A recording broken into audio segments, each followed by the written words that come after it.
When my daughter Drew was born, someone asked me what I hoped she'd inherit from me. I said, my drive to grow and the belief that I can. That belief carried me through a difficult childhood.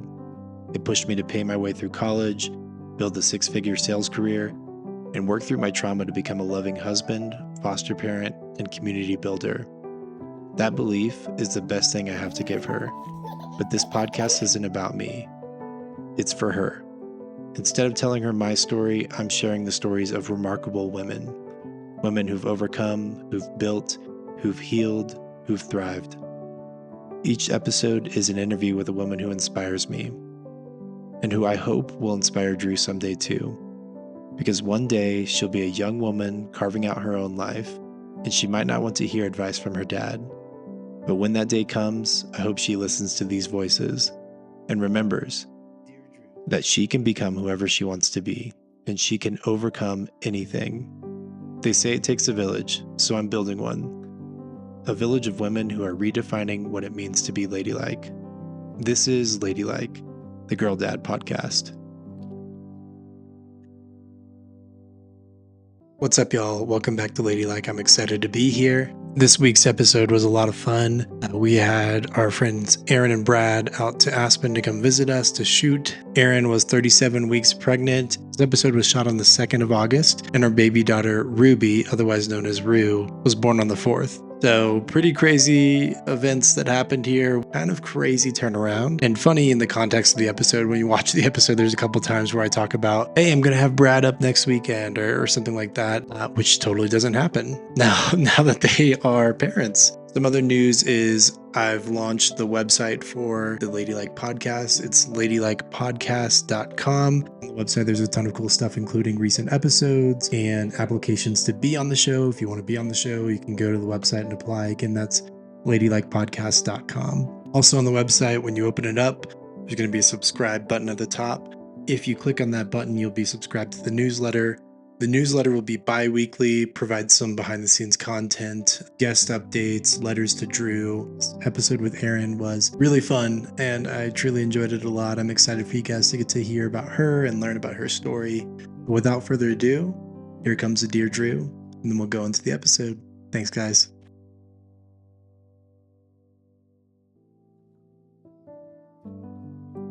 Dear Drew, by the time you're old enough to understand this, Erin's baby girl, Rue, will already be running around in hiking boots. I hope when you listen to this conversation, you'll hear a story about choice, because Erin didn't drift into her life.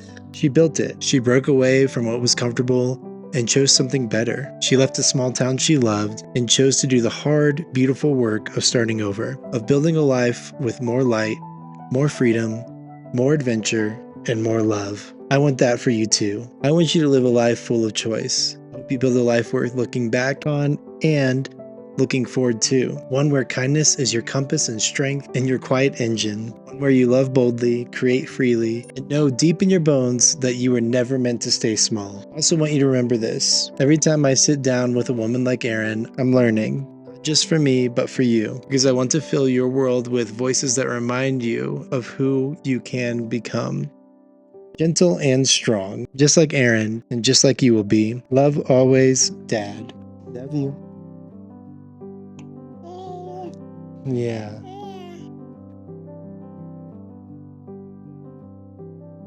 Welcome to Ladylike. This is Anton. I'm joined today by Erin Nutting. She is 36 weeks pregnant and an incredible woman, someone that I definitely would want Drew to grow up into, and a great role model for us all. I'm excited to share her story. First thing I wanted to hear from you is, have you introduce yourself in your own words? What hats do you wear at this point in life? And like he said, I'm Erin. I'm 31 years old. I'm about to be a first-time mom. Crazy. I live in Colorado Springs, but I'm originally from Texas. And I work in ministry. I have a husband. His name's Brad. We have 2 Bernese mountain dogs, and we're kind of just living the Colorado life. Yeah. So, yeah, we're really excited for baby girl. She'll be here in just a few weeks. And it's a lot of fun. Do you prepping for have that. a name yet for baby girl? We do, but we're not sharing it. Very secretive. We did Yeah. the same thing. We Yeah. didn't share the name.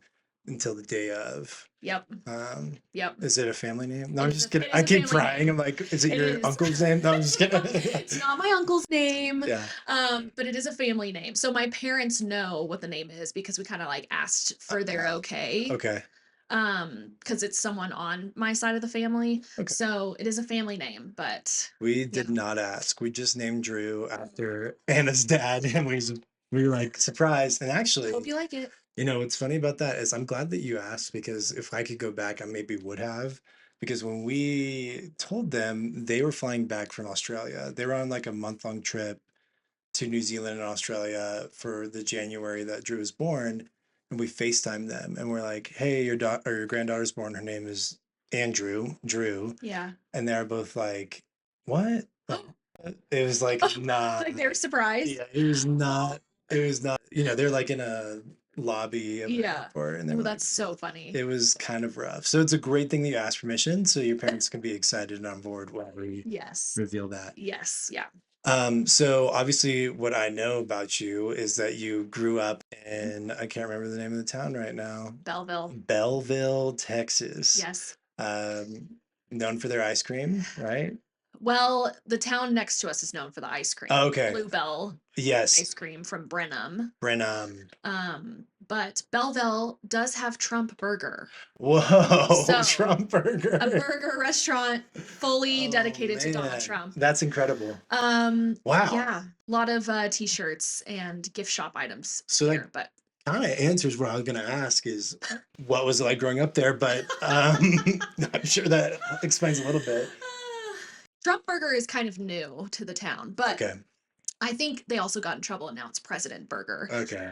But no, growing up in Belleville was like the best thing ever. Mm. I had so much fun growing up in a small Texas town. I think it's one of those situations where everybody knows each other and you just have so much fun growing up because of that. Yeah, I mean, you just get that like Friday Night Lights TV show vibe. That's exactly how it was growing up.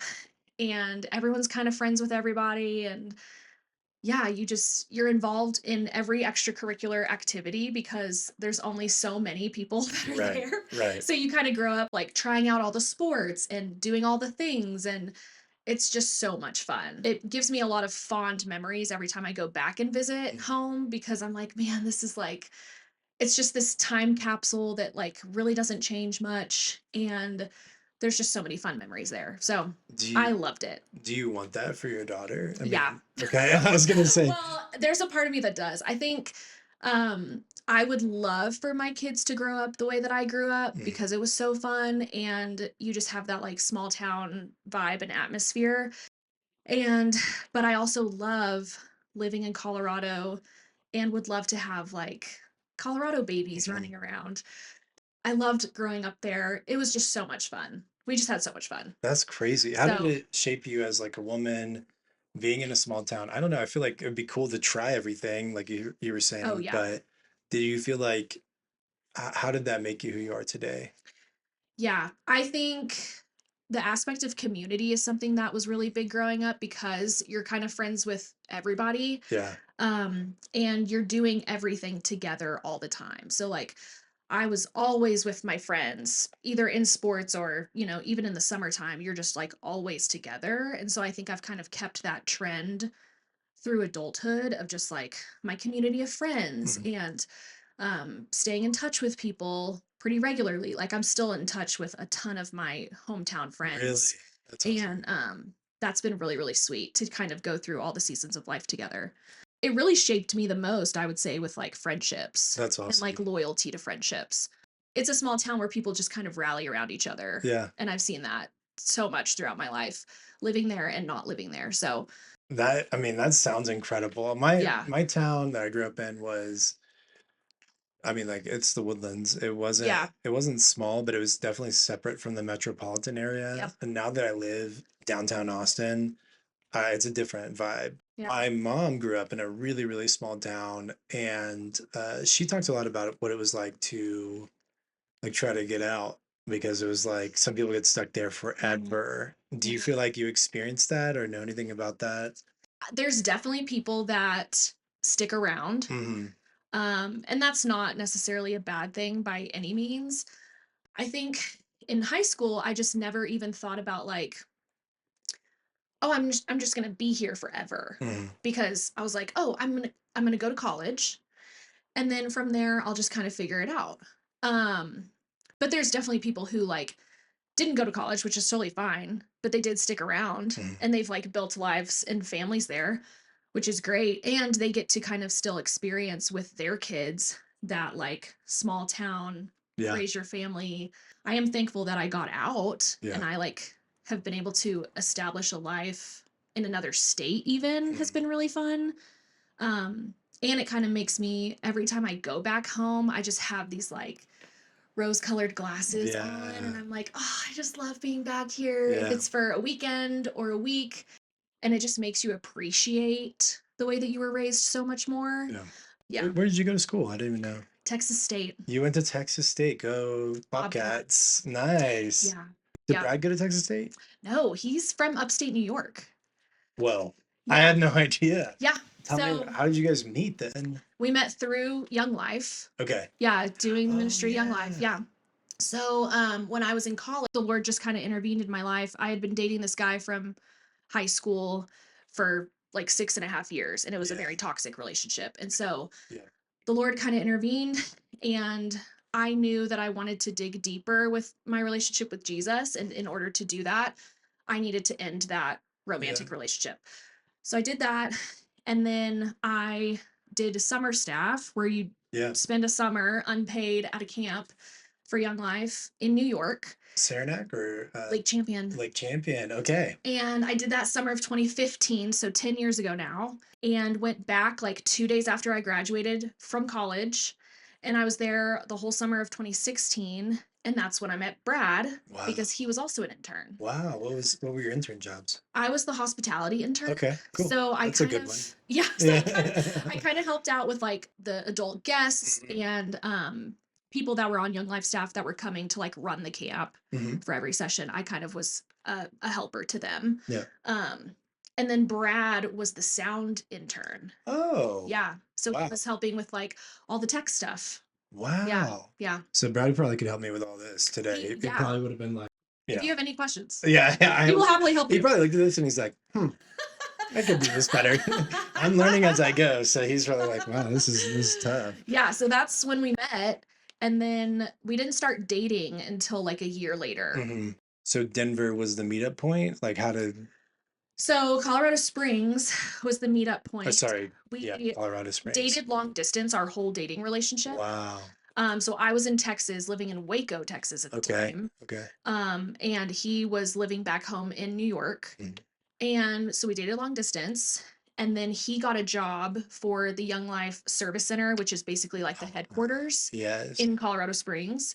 But after that, I didn't have a job lined up back in Texas, and I knew I wanted to bridge the gap of long distance with him, and so I moved to Colorado Springs. Whoa. We got engaged like the next day, Wow. Yeah. and then I got a job working for Young Life that I'm Wow. still in now. Yep. Hey, shout out to all the Young Life people that you make sure they get their trainings done. Yes. All my friends, like literally, right when I got back from the sailing trip, I told people that I was on the sailing trip. Aaron Nutting was there.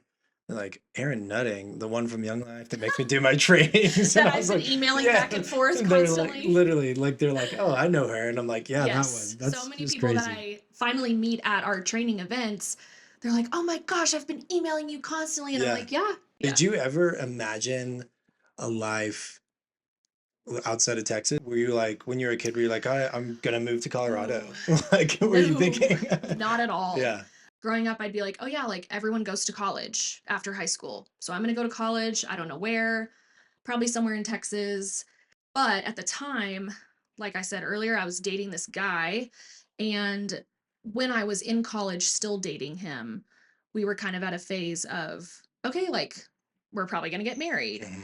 So if I were to marry him, I would be stuck in my small town Yeah. forever. Yeah. And I kind of viewed that relationship already because it was a toxic relationship as like I'm stuck, and it kind of was taking me out of that romantic relationship. And I was like, there's so much more for me, like going to New York for a summer and working Yeah. at a summer camp. And I could meet so many incredible people doing that. Mhm. And I wanted to do that while I was still dating this guy, but I knew I couldn't do it if I was still Mhm. dating him. And I knew my life would look completely different if I ended up marrying him. Yeah. And so I was like, I have to break free from this. Yep. But praise God, I was able to break free from that. Seriously. Now my life looks completely different. So yeah. Married someone from New York Yeah. That's and ended up in Colorado. So That's crazy. What part of New York is he from? a small town outside of Albany. Okay. Like Yeah. Saratoga Springs? Yes, very Okay. close to that. Okay. Yes. All my clients are in New York. Oh my So gosh. I, Pretty much every time we go back to New York, we'll spend at least a day or something in Saratoga yeah, Springs or try to bop in that's there. awesome. Because it's such a cute little town Yeah. too. It's great. I So love the Albany area in general. yes, yeah. Upstate New York is so underrated. What was the hardest part about moving away from Texas in general? I mean, I don't feel like there was anything particularly hard Hmm. about branching out because after college, I, did small stints of working at a summer camp in New York, and then I would come back. I lived in Waco for 2 Yeah. years. What was that, by the way? It was such a fun time living there because I was kind of like just figuring out how to be an adult. I had this like really intense career. Hmm. So I kind of did the whole be an adult in Texas Yeah. thing. Yeah. I did end up getting a job working for Child Protective Services Whoa. in Waco. Oh man. I've heard some horror stories about that job. It was wild. It Yeah. was the most beautiful, incredible thing I will ever do in my life. Like Yeah. nothing will ever compare to that. But it was the hardest and like most traumatic thing that I'll Yeah. ever do. But if someone were to ask me like, "Oh, should I work for Mhm. CPS?" I would say, The answer is no. well, I think I would say yes. You would say yes? I think I would say yes Wow. because like it was both things for me. Like it Really? was the most rewarding thing of my life, but it was so, so, so, so hard at the same Wow. time. I only lasted a year. Part of my story is that I had CPS come to my house. I remember Yeah. us talking about Yeah. this. So I've been on the other side of it. Yes. And the only stories I've heard from people that work for CPS and caseworkers, social worker type Yeah. thing, is like a friend of a friend. Tell me a little bit more about why you loved it and hated it. No, that is how I felt about it for Yeah. sure. So my role within CPS, I was a conservatorship specialist. Okay. So what that means is after kids have been removed from their home, Mhm. and the state of Texas becomes their legal guardian, I'm the representative of the state that kind of handles their case from there. So I do things like monthly visits, checking in on the kids wherever they're placed, Mm. if that's with a family member or a foster home.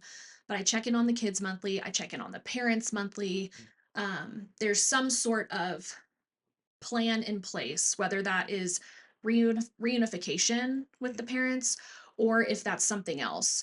So there's some sort of plan that's been like put in place by the court. There's court orders within that plan where, like, let's say parents have a drug problem, they have to get drug tested once a week. Mhm. The kids have behavior issues, so they're going to therapy once a week or Mm. something. Like all of that's kind of in the plan. So I keep track of all of that going on and making sure that like the kids and the parents, everyone's doing what they're supposed to be doing. Yeah. And everyone on the case has an attorney as well. Okay. So I'm kind of working with the attorneys and being in communication with them and what their thoughts are.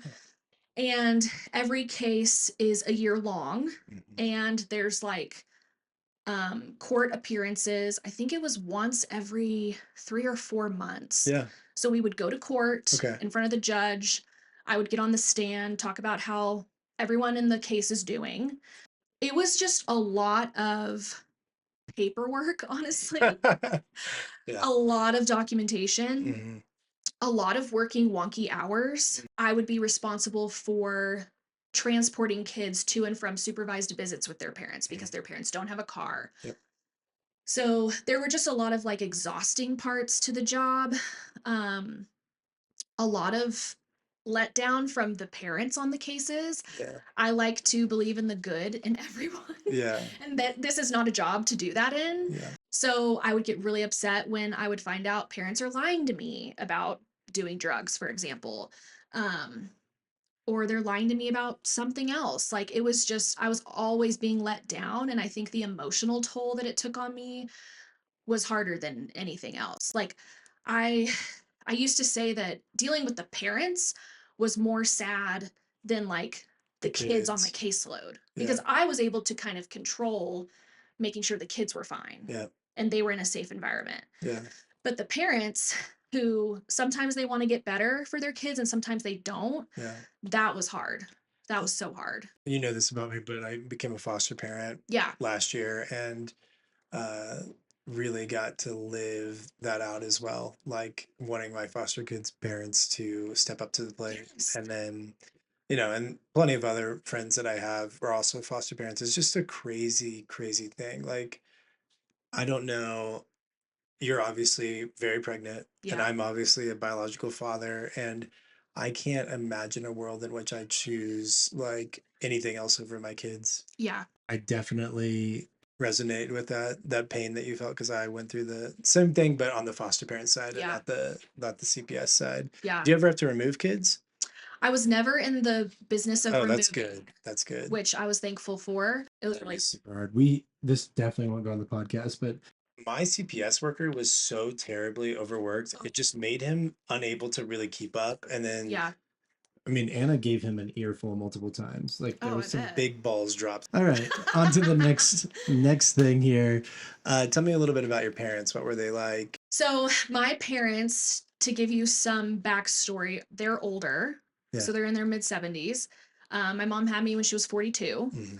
So, my three older siblings are way older than me. Really? Way I older. didn't know that. Yes. So, 15-year age gap, 12-year age gap, and 9-year age gap. Yeah. Wow.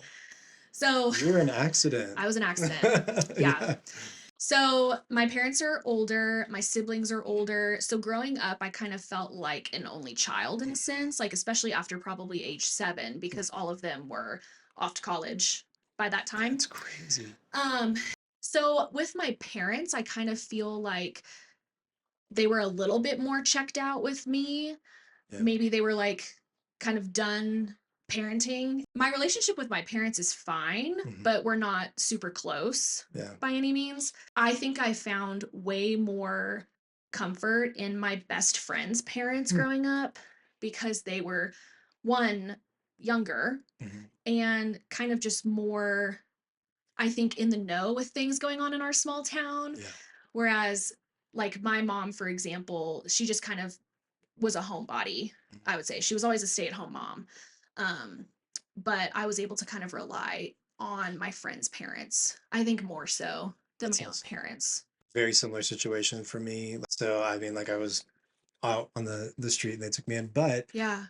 I often feel like I maybe missed out a little bit. And even right now, I'm like, I barely have a relationship with my parents. Yeah. Do you feel like you missed out on that, or do you not care? Or So, I think there's been a lot of, like, misunderstanding between us over the years. It's not something that I necessarily get sad over. I think it's just kind of a part of how it is. totally. What Yeah. was your relationship like with your dad? Did he do anything that I should steal as a girl dad? And my dad was a district attorney. He just Okay. retired. Oh, wow. So he was kind of working in law enforcement. So him and I would bond too when I was working for CPS Yeah. and kind of just talk about like what was on my caseload, what was going on in his world. And so we would kind of bond over that. But growing up, I just have these fond memories of him taking me out to this land that we owned Okay. outside of Belleville that he would like have to tend to the cows Yeah. and I would like ride along as a kid and we would stop at Dairy Queen on the way every single time and get vanilla cokes Heck yeah. and it was just like this bonding time that him and I would have together and he's always just like a funny character like says really funny things and makes people laugh and yeah I would say as a girl dad just kind of allow her into your world Yeah. even if you think like oh this is like a dude thing to do like Yeah.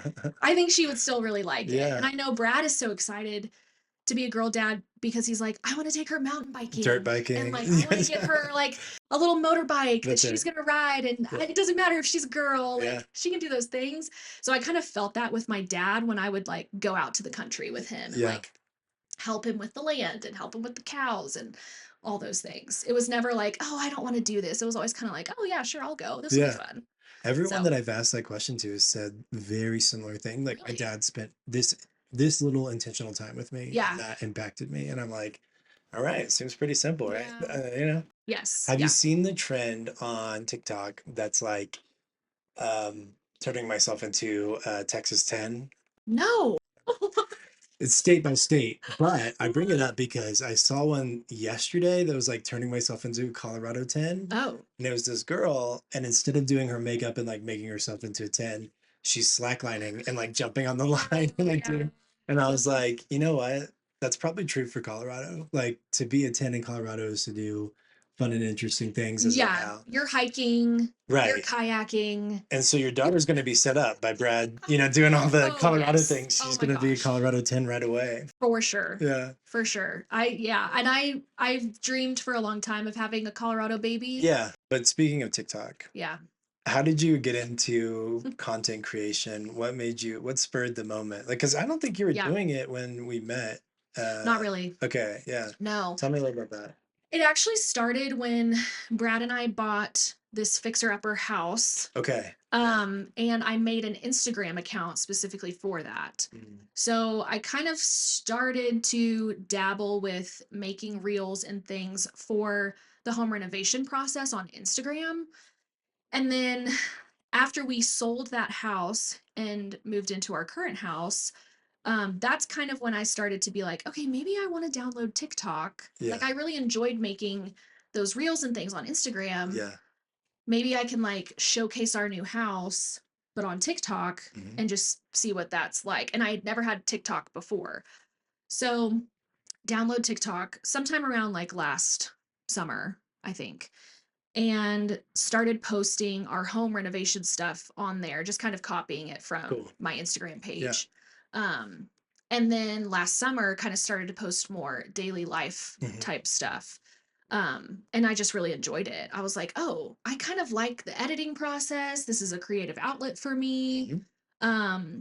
I feel like I'm kind of good at it. Like I kind of can catch on to these like editing apps pretty quickly and understand how to like do this and like cut up videos and all of Hmm. that.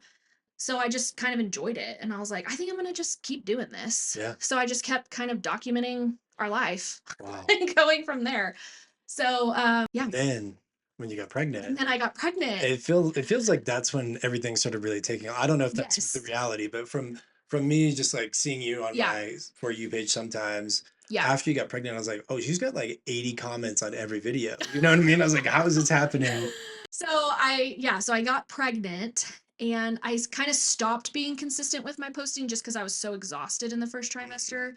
Um, then we announced that we were pregnant, and I was like, okay, once we announce, I feel like I can really dive into like the pregnancy Mm. content stuff. So that's kind of what I did. And I used it as this documentation tool of my pregnancy journey. And I was like, I would love to have all these videos forever. Yes. So it's been so fun to document everything related to pregnancy on TikTok. And I'm not afraid to be myself on there. Yeah. And so I kind of like being able to just be vulnerable and talk about pregnancy in that way.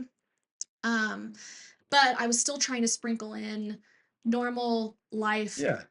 content Brad's Facebook too. Marketplace Brad's runs. Facebook Yeah. Marketplace addiction Starbucks videos. orders. Yes, a Yeah. lot of the Yeah. Starbucks coffee orders, coffee I make at home, Mhm. Starbucks I order out. People have loved that. And so I don't really have like a niche. It's kind of like a mixture of all kinds of things. I think my bio right now says like pregnancy, lifestyle, and deals. That's right. That's awesome. And deals. So, because I'm That's kind of like, awesome. like my husband and I really do try to live on more of budget friendly type of things Yeah. where like we find things really cheap and then we turn them into something great. And Yeah. if we sell it and make a profit, that's even better. Yeah. Documenting pregnancy has really been something that I've loved a Mm. ton because I'm like, oh, I just want her to kind of be able to see what 100%. I was up to. And Totally. it's fun to kind of look back now and see older videos of when I thought I had a big bump. And now when my bump feels gigantic, and I'm like, okay, whoa, Yeah. this is crazy. But it's so fun to be able to have that documented. Yeah. That's funny. That's like almost the same heartbeat of what's going on my end with this Oh, yeah. podcast. It's like I want to document. I mean, there's a segment of the show called Dear Drew where I hold Drew Yeah. and I read her a letter that I wrote about what I learned from the person that I was on the episode with. Yeah. and I've only had 5 episodes out, but it's really cute to like look at little Drew. And I hope someday she'll look back and like see the kind of guy that I was at this point and see herself at a little age and hear the Dear Yeah. Drew segments. The whole idea is like maybe she has something to look back on. It's like a Yeah. virtual baby book in some ways, you know. Yes. Yeah. There's actually an episode coming out. I don't know if it's coming out next week or the week after, but it's called the Baby Book episode. And Drew Oh. just turned 6 months old. And so it's literally Anna and I sitting on the mics talking about things we've seen in Drew. And it's like we literally took baby book questions, Oh my gosh. answered them on the podcast, and then addressed Drew directly. So it's like Ah, we're doing that exact same thing that you're that's so talking about, cute. isn't it? I mean, I love the idea so much. And Yeah. one thing that is interesting to me, and I don't know if you've experienced this, but when you put yourself out there, like I post the stuff on my normal Instagram, Uh-huh. friends from high school. I post the stuff on my TikTok, on my personal TikTok, on the Ladylike TikTok, Yeah. all over YouTube. Everyone in my life knows I'm doing this, Yep. right? Yep. And everyone's like, "Oh, he's trying to be an Yep. influencer." How do you deal with Well, that? Because I want to be very clear. I would love if this was my job. that's right. So, um, yeah, I do feel like there's probably people who have seen me on TikTok and been like, "What is she doing? Yeah, Who does she think she is?" yeah, Um, but now that I've kind of gotten more of a following, it gives me a little bit of a boost of confidence to be like, okay, this could actually become yeah. something. Yeah, I think there's definitely probably people out there that have thought like, what is this girl doing? Yeah, and I mean, for me, I was so scared to put it on my personal, this ladylike on my personal Instagram and on my personal Facebook. Yeah.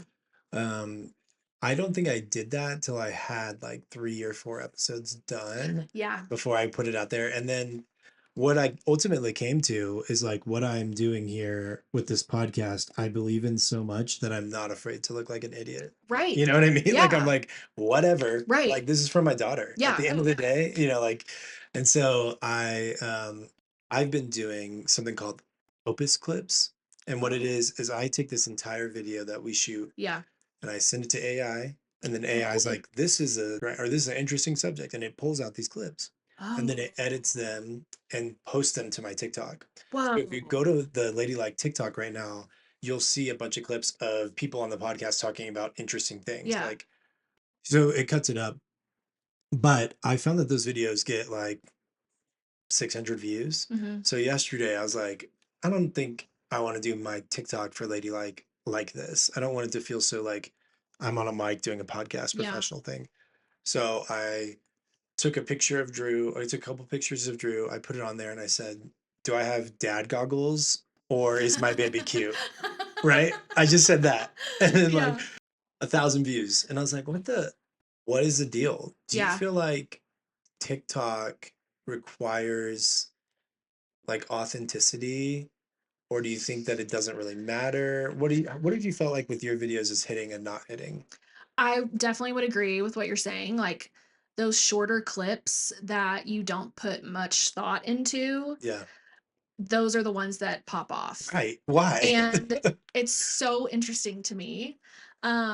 Recently, it's been my Starbucks ones that have popped off. I Mhm. think just because I start them with the hook of like, you want your drink cheaper. You don't want to spend Uh-huh. too much money at Starbucks. Like, this is what you do. And so it kind of captures people and that keeps people in. But I've also noticed that, like, it is those very short clips Yeah. of like a random life occurrence, and you might put some funny text on the screen, and those pop off. Yeah. And then it's like ones that you put more work into 100%. and you think are so funny Yeah. and are gonna be so viral, and they get no views. They get no Yes. views. It's crazy. Totally. And I agree So, with you. TikTok is so weird because the video that I had that went viral, yeah. I was driving to work. I saw my mom or someone like an aunt, like Yeah. someone in my life. I saw like that stupid flower thing. And I was like, I'm about to be 30. This would be funny if I just said like, oh, I'm gonna be boomer TikTok. Posted that as a joke for Yep. myself. It was my first post on TikTok. And then it got to 2.3 million views. And then after that, I was like, wait a minute. What just happened? I was like, wait, am I supposed to do this every day? So then I started posting like stupid edits of myself. I got really into CapCut. I got really Mhm. into editing, stupid Yep. edits. And Yep. then like all my videos were getting like 20, 30,000 views. Yeah. And I was like, what is happening right now? And then the comment section would be like a bunch of people being like, wow, he was serious. Like, oh my God, I can't believe he was serious about like posting these all the time now Yeah. he's 30. Yeah. Um, and I stopped doing it because I was like, this is not that fun and not actually what I'm interested in. I just made a joke and then kept making the same joke over and Right. over. What is the no, I know I just talked about mine being 2.3 million, but what's the most views you've gotten on one? Um, I think I've had one that's like 1.1 million. It was a coffee Crazy. one. Crazy. When I like figured out this Starbucks hack, I was like, "Oh, I'm gonna share this," and then people loved it. Yeah. Have you ever thought about, because when I went viral, one of my buddies was like, your views at whatever point, he was like, your views are as if you went in the center of the stadium at UT Yeah, and did something for 13 seconds and the stands were full. I know. That's what he told me. And I was like, that freaks me out. I 2 know. point, I mean, like 1 million people is like an insane, that's a city, Oh, yeah. like, Yes. like Major a city. major city. Right. Yeah. And so it's like a weird thing to think that that many people just watched me I know. do a little, you know. It's so weird. And then it's the psychological part of it where we just don't think about that Yeah. when we do it behind a screen. No, because when you're making it, you're like, Yeah. Or yeah. even the ones that only get 300 views, Yeah. it's still like, okay, if I was standing in a room with And 300 300 people, people. Yeah. that's insane. Yeah. But then I like see I got 300 views on a video that I tried really hard on, and I'm like, "Oh," like I feel so defeated. Yeah. Yeah. What did Yeah. it feel like to hit 10,000 subscribers? Did that change the game for you? I think that it's kind of boosted some confidence in me Nice. because when I look at other women's TikToks, specifically kind of like in my niche, like the first time mom or Mhm. women who are pregnant, and I see that they have over 10,000 followers, I immediately think they're providing value. Mhm. They're probably consistent. Mhm. They're probably good at this. Yep. The money is not pouring in Yeah. by any means. Yeah. Yeah. Yeah. By any means. Yeah. And I kind of feel like I have this credibility with it too now, where Hmm. I'm like, okay, I feel That's a like, big point. yeah, I feel confident to like reach out to a brand and Hmm. be like, hey, are you interested in Hmm. collabing with me? Like, if you send me a product, I will happily post about it, you know? Yeah. I have 9 on the Ladylike TikTok. That's amazing And you're the though. 9th. Yeah. Yes. I love it. I love Nah, I it. think I think it's pretty incredible to get to 10,000. I mean, even I think what's incredible about it is this. I understand what it means to be consistent. I put an episode out every Wednesday. It Yeah. means I do this every week. I film, Yeah. I edit, and these podcasts are usually like anywhere from 30 minutes to an hour long Yeah. after editing and different camera angles and all of that stuff. And at some point it has to be something that you intrinsically are doing art and that's an expression from Yes. yourself, because it has to start there Yeah. or it won't be consistent, Yep. and I think it's incredible that you got to 10,000 because it just shows how long you've been consistent at doing this and people have Thanks. seen it and shown up. It's pretty Yeah. incredible, honestly. Genuinely very proud of you.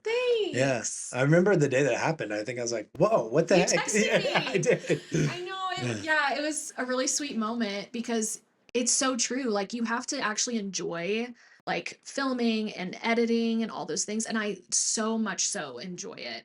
But you have to be consistent with it. Mhm. It is hard. It's so hard. It I is. can see why people are like that are in content creation are like, this is really a job. Yeah. But then people outside of it are like, that's not a job. Yeah. Yeah.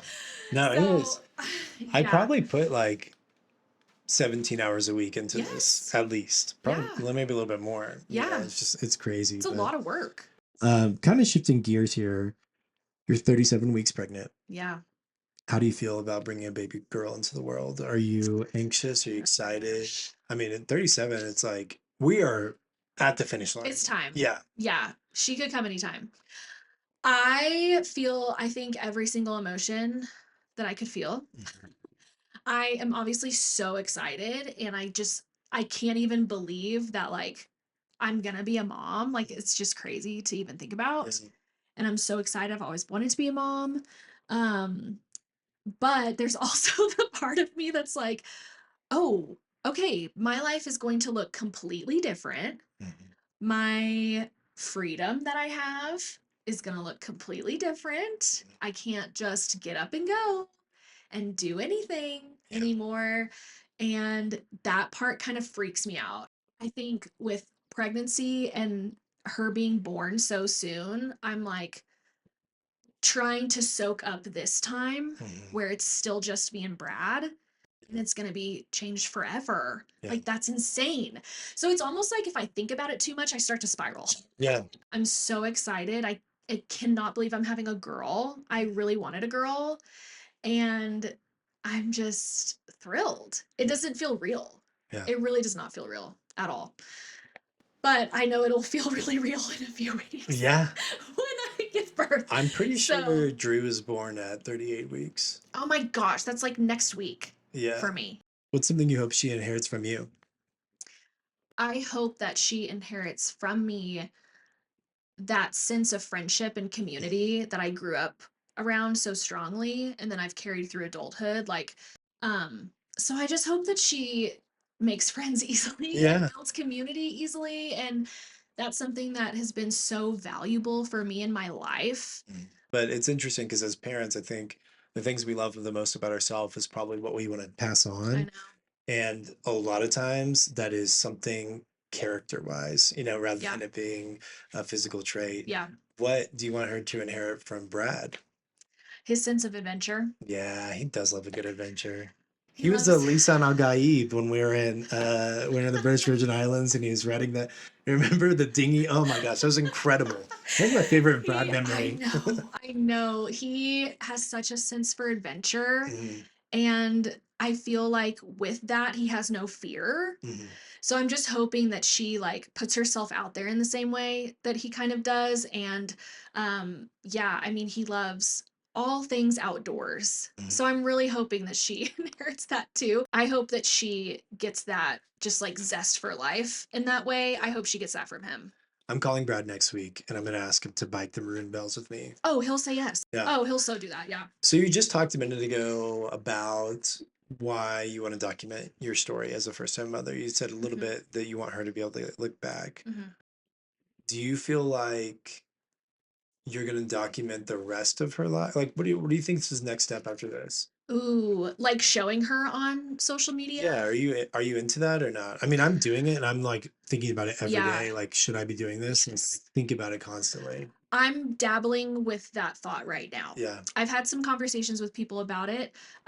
There's some bigger, like huge TikTokers out there. I'm nowhere near that, but Yeah. there's huge ones out there that um most of the time like they show the back of their kid. Right. Yes. Like they don't really show the face. Yep. So I've thought about that. I've thought about like showing her at first as a baby Hmm. and then once she kind of like could understand what's going on, maybe shield her from Yeah, all of that. for sure. Um, it's another one of those things where like you're trying to balance this tension of social media and you just some people do it really well and some people don't and everyone does it the way that they think is the best. Totally. So I'm kind of like I don't know what's going to be the best Yeah. for us and we might not figure it out until she's here and Yeah. we have trial and error and you know if people comment weird things then I'll be like okay we're done we're not Yeah, doing this. deleting all those videos. Yeah. Yeah. So I don't know. It's hard to figure that out right now, but I'm starting to have conversations about it of Yeah. like, okay, what are our options here? Yeah. Um, We're I don't know. also we're living in the wake of the family vlogger downfall. I Like know. we are right on the backside of what happened with I don't know all of them, but I know like there's the one recently where they left their kid in on a cruise ship and then they had that Oh, one? Matt and Matt Abby. and Abby. Yes. You They know, always come under fire for things. yeah. Always. But I'm just like, I don't know. We don't know because of the generation that we're in and the time we're Yep. in with technology and everything. We actually don't know how that affects someone in the long term. So it's really I scary to be know. in our position. You and I are both in the same type thing where it's like you're documenting your pregnancy, I'm documenting my fatherhood, Yeah. but those are collateral. Like Yeah. the babies in both those examples are part of it. Like Drew comes on the podcast every episode and um when I shifted my TikTok strategy from like podcast things to Drew things, Yeah. dad things, but Drew's in them. Yeah. That's when my views went up. So I have a really hard question for you. Go- Everyone that I've asked this question to has had a hard time. Oh.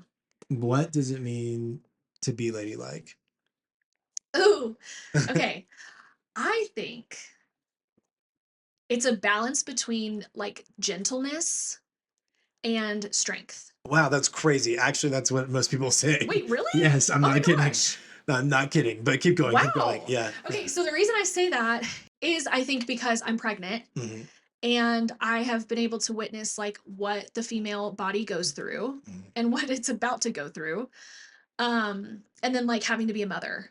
So there's so much that goes into that that I think is both gentleness and strength. And I was talking to Brad about this the other day, and I bring it up all the time actually, where the minor aches and pains that I feel in pregnancy. Granted, my pregnancy has been very smooth. I feel very blessed by that. But like the minor things, like I'll get up in the middle of the night to go to the bathroom and my lower back hurts so Yeah, bad. yeah, And I'm like waddling. yeah. I have some pelvic pain.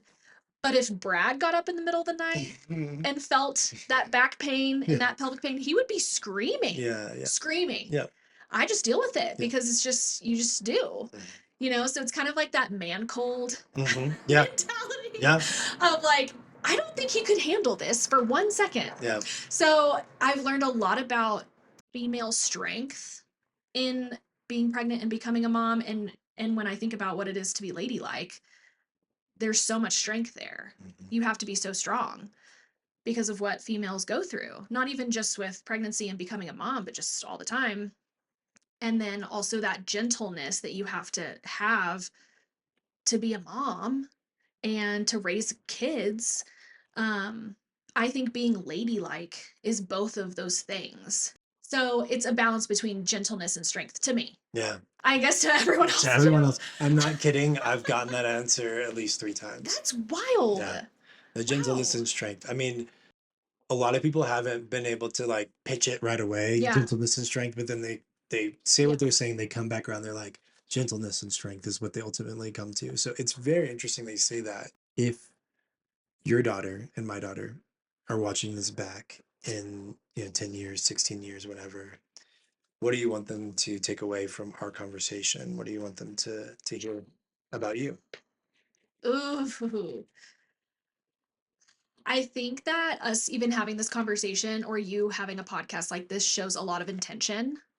And I think that was something that I missed growing up, Mhm. like with my parents, was a lot of intentionality. Yeah. And I think us being able to sit here and like say these things with the hope of the future of our kids just means a lot. And so I hope that they can see that and be like, wow, like my mom or my dad, like they just really love and care so deeply. And I hope that they can see that it's very genuine and authentic. Yeah. Um, and like learning bits and pieces of how we got here, Yeah. like I want to parent my child very differently than how I was parented. Mhm. And I know you do too. Yeah. So it's like we're trying to learn from how we grew up for the betterment of our kids. Like I want her to see how much I love her and how much I care um and so I think our kids being able to see the changes that we want to make Mhm. for their future and just setting them up for success is really important. So I hope that they see that. Yeah. Yeah. Sometimes I think about this podcast as some of the greatest accountability that I can have Oh yeah. because I'm here sitting today saying like I want my daughter to watch this back, Yeah. and so it's like I have to be a great dad in 16 years so that she doesn't watch this back and be like, oh, my dad had these great dreams but it failed me so miserably. You know what I mean? Like it's great accountability. That would suck. That would suck, yeah. And or this is really morbid, but sometimes I think like, okay, if I die, Right. Yeah. this is something she can come back to. Yeah. Or Yeah. whatever happens, she can come back to this moment and know that she's very, very loved and taken care of. And Yeah. that's kind of the point and purpose. Yeah. I got another hard one for you, and I'm so sorry, but Go ahead. you have the mic right now and the camera. Maybe tell your daughter your dreams and hopes for her, and maybe if she's watching this back, she can hear directly from you if you want to do that. Ooh, You don't have to do that. I'm gonna cry. Yeah, I'm sorry. No, it's great. I'm a crier. Yeah. My hopes and dreams for her.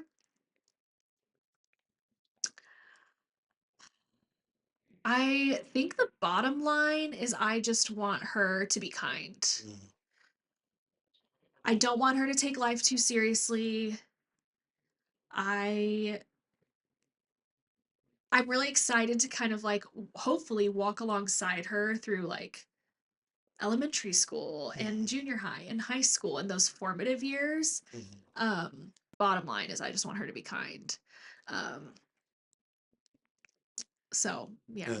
Well, that's a sweet answer. You better be kind.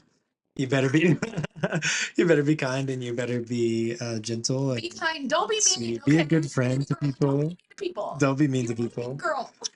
Um, what's one thing you're proud of today? Oh gosh. So much. Yeah. I think my life could have looked a lot different. And so I think my life now does look so completely different. Like it's not that I just dated a different person from my hometown and ended up with them. Like I branched out and I moved states and I made a lot of friends that live in very different parts of the US and I met my husband that way and we've built a life together um outside of kind of my small town upbringing.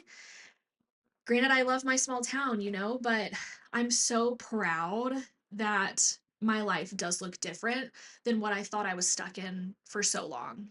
I thought that I would be living in my hometown and be in an unhappy marriage, an unhealthy marriage. And now I feel like I've established this very healthy life outside of my hometown.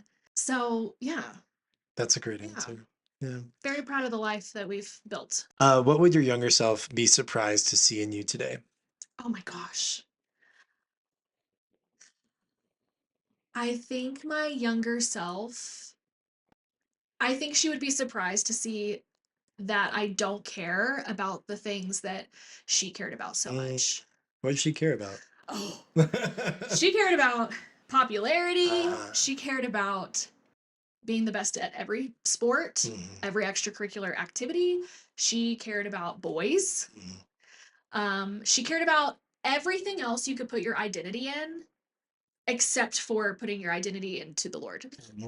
My priorities are so different. And a lot of that has to do with my relationship with the Lord and kind of how He's rerouted my life. Um, and I think that she would be very surprised Yeah. by all of that. But I think she would be very proud at the same time. And I think it would be a relief for her to see, oh, when I grow up, like none of this stuff that I'm so worried about matters. Thank you for being on the podcast today. I'm just kidding. But the way we usually end this is you would tell this camera or that camera where they can find you, what you're doing. Yeah. So you can find me at Erin Amanda on TikTok and on Instagram. And I post a lot of pregnancy, lifestyle content, deals and hacks that me and my husband find. So you can find me there. Nice. And you can find us ladylike_pod on Instagram and TikTok, YouTube, ladylike the dad podcast. Jeez, I almost didn't get that out. I was like, where am I? But thank you again, Erin, for coming on. I would love for Drew to see you as a role model and grow up into you. Drew, if you're watching this, Erin's great. Give her a call. Also, Love you, Drew. reach out to your bestie that we don't know her name yet, but you will. Yes. And yeah, thank you again. Thanks for having me. That's it. Yay!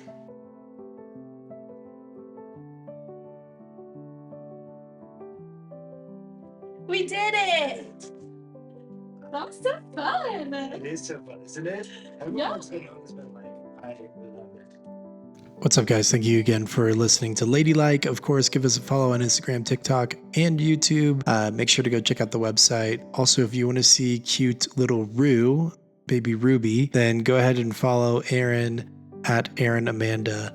We'll see you guys soon with the next episode. Thank you again.